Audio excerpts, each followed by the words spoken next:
아빠의 경우에는 그렇게 명시적으로 좀 많이 연구가 된 부분들이 있는데, 그럼 엄마의 경우는 어떻는가를 보면 아빠하고는 조금 대조적이고요. 엄마의 숫자가 어떻게 보면 나르시시스트 엄마인 경우에 그 숫자가 좀 작게 느껴지는 부분도 있는데요. 여자 성비로는 그럴 수 있지만 뭐 70대 30 뭐 이렇다는 얘기들도 있고 그렇지만요.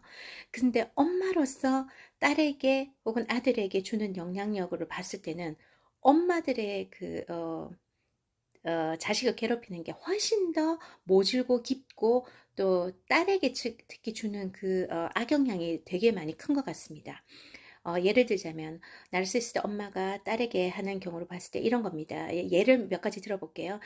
굉장히 부모들이 자식과 경쟁 관계로 생각한다 그랬잖아요. 반드시 이겨야 된다고. 아빠인 경우도 딸에게 그렇게 하기도 하고요. 그래서 딸을 컨트롤하고, 그 다음에 벌어오는 것들을, 예를 들어서 월급을 다 갖고 오게 한다든지, 아빠가 그렇기도 하지만 아빠는 주로 떠나고 버리는 쪽이라며, 엄마가 이제 그거를, 나르시시스트 엄마인 사람들이 굉장히 스트롱하게, 더 악하게, 톡식한 패밀리로 만드는 거죠. 엄마가 나르시시스트인 경우. 그래서 예를 들자면 자기하고 딸하고 경쟁 상태고 자기가 반드시 이게 이겨야 되는 게임이기 때문에요. 예를 들어서 바깥에 나가서 자기 딸이 더 예쁘다는 얘기를 듣거나 이렇게 하면 보통 엄마들은 기쁘거든요. 아, 내가 이번에 성공했다. 현세에서 나는 이렇게 얼굴이 좀 그렇지만 내 딸은 더 예쁘다고 한다 그러면 더 기뻐야 되거든요. 근데 그게 아닙니다. 기쁘지가 않고 그때부터 속에서부터 부글부글 끓어올라서 이런 경우도 있더라고요. 머리 이렇게 딴 딸이 너무 예쁘다 하고 옆에 옆집의 아줌마가 칭찬을 했는데 바로 손잡고 데려가서 그 어릴 초등학교 이 외국인 경우인데요.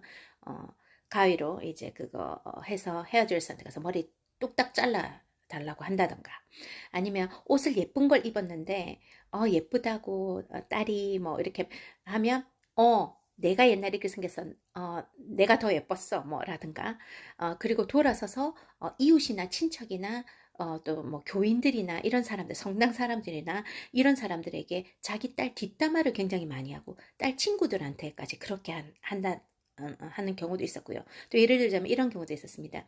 결혼식인데 결혼 드레스는 결혼하는 사람 마음에 들어야 되잖아요.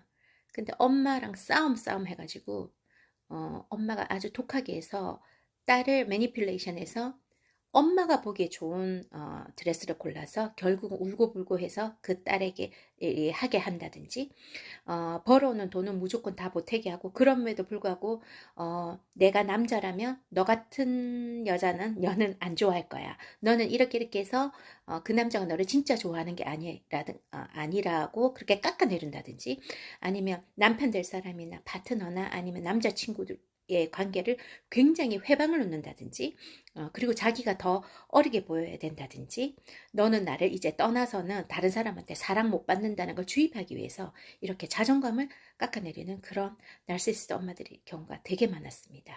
이럴 때는 run 해야죠. run away 해야죠.